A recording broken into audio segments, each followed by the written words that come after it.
Nauna na pong sinabi natong si Digong, si Duterte, kunwari pa, pero yun naman, military uprising talaga ang gusto niyang ipanawagan. Pero ang sabi niya, wala daw iba na pwedeng mag-correct sa mga Duterte, at sa mga Marcos rather, at sa mga Romualdez. Wala daw. O talaga? Buti naman inamin nyo na wala kayong kakayahang mag-correct. Bakit kasi kayo ang mag-correct?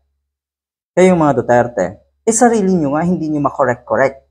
Sarili nyo nga hindi nyo alam ang mga kabulastugan na pinaggagawa nyo. Well, siguro alam, pero binabaliwala nyo. Nasanay, nakasanayan nyo na yung ganyang kahihiyan, kawalang hiyaan, kademonyohan, tapos ngayon gusto nyong i-correct ang mga Marcos? Gusto nyong i-correct si Romualdez? Ha? Para namang napaka-ironic kasi neto Ano ho?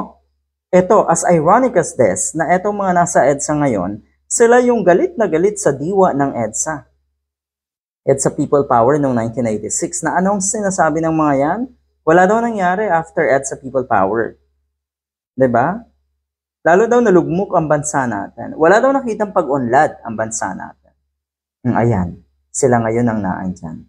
At kung babalikan natin, talaga ba? You attempted to correct the Marcoses and Romualdez? Yan pala ang gusto natin si Digong na hindi na daw nila kayang i-correct? Talagang hindi nyo kaya. Kasi bakit nyo i-correct or wala kayong karapatan, so to speak, na i-correct yung mga taong nasa paligid nyo kung kayo mismo sa sarili nyo ay napakaraming dapat i-correct. So, humihingi ng kunwari, etong si Digong.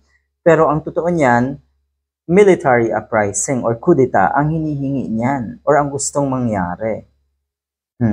Pero eto, tablado, yun nga ang right term, tinabla. Militar na nanatiling tapat sa administrasyon ni PBBM at sa ating bayan. Ang saklap. Buti na lang daw talaga hindi na punta kay Sara Duterte ang Department of National Defense. Ayon sa kanya, hindi dapat ipilit ng mga miyembro ng AFP ang kanilang personal na opinyon. Kung sakali man na merong mga miyembro ng AFP na pumapanig sa mga Duterte, tanggalin nyo daw ang uniforme nyo.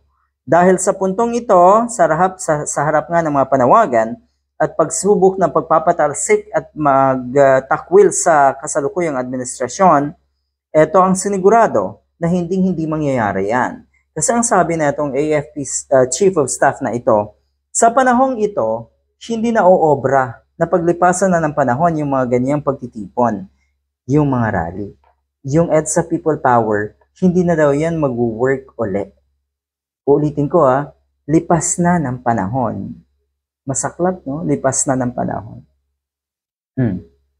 Ito yun Binigyang diin ng AFP Chief of Staff na wala nang puwang sa panahong ito ang mga pag-aaklas na isang aral na lamang ng kasaysayan at ng nakalipas. Masaklap.